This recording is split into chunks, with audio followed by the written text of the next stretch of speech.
size mükemmel bir banana bread yapacağım. İnternette bir sürü acayip tarif dolaştığını biliyorum.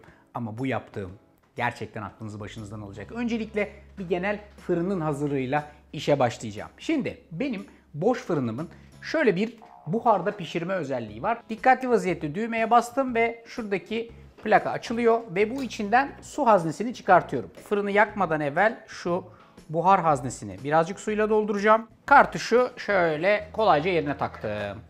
Şimdi bu dakikadan sonra başlıyorum hazırlıklara. 4D sıcak havayı seçiyorum ki içeride her şey güzelce dönsün. Buhar verme kademesinden de 2 numaralı kademeyi seçiyorum ve fırını ısıtmaya başlıyorum. Fırının ısınma derecesi 180 derece olacak. Aslına bakarsanız muzlu bir kek hazırlıyoruz. Şöyle başlıyoruz. 2 tane muzu alıp şöyle parçalayıcının içerisinden geçiriyorum. Sonra bunun üzerine bir küçücük parça vanilya özütü ilave ediyorum. Su kıvamına gelene kadar burada çekmeye başlıyorum. Kenara alacağım. Azıcık bekleteceğim. Genişçe bir kase çıkartacağım tezgahımın üstüne. Bu sefer 2 tane muzu alıp kasenin içerisine transfer ettikten sonra çatalla ezeceğim. Hiç başka bir şeyle değil.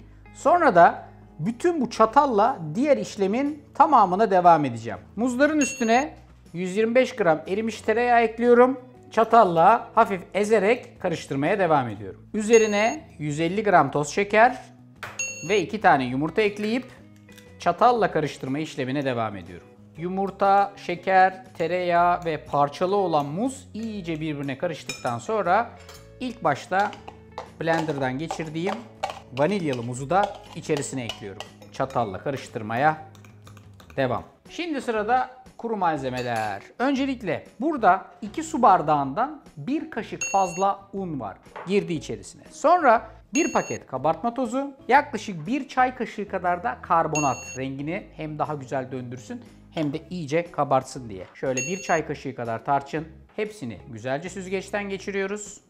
Üzerine küçük bir parça tuz ilave ediyoruz. Ve Allah sizi inandırsın, aynı çatalla karıştırmaya devam ediyoruz.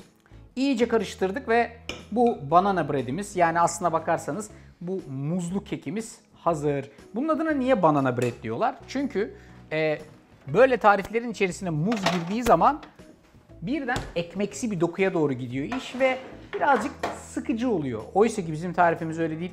Bizim tarifimiz mükemmel nemlilikte, süper olacak. Şimdi gelelim fırın kabına.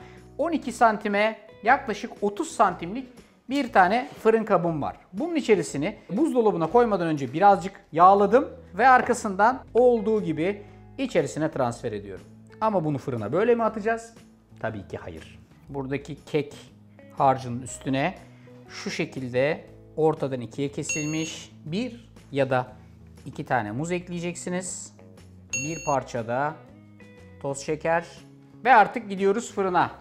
180 dereceye buharla beraber güzelce pişecek bu arkadaş. Aşağı yukarı 45-50 dakika kadar pişecek, kabaracak. Ondan sonra da mükemmel bir kıvam alacak. Lezzet olarak, kıvam olarak, doku olarak yiyip yiyebileceğiniz en güzel banana breadlerden bir tanesi bu. 45-50 dakika beklemeye değer. Şu kekin misliğine bakar mısınız? Bak, bak, bak. Bak. Ayrışmış mis gibi. Hem dışı kıtır kıtır, içi de yumuşacık, ıslak vaziyette. Bak, zaten pişerken mutfak mis gibi kokuyor da muzdan.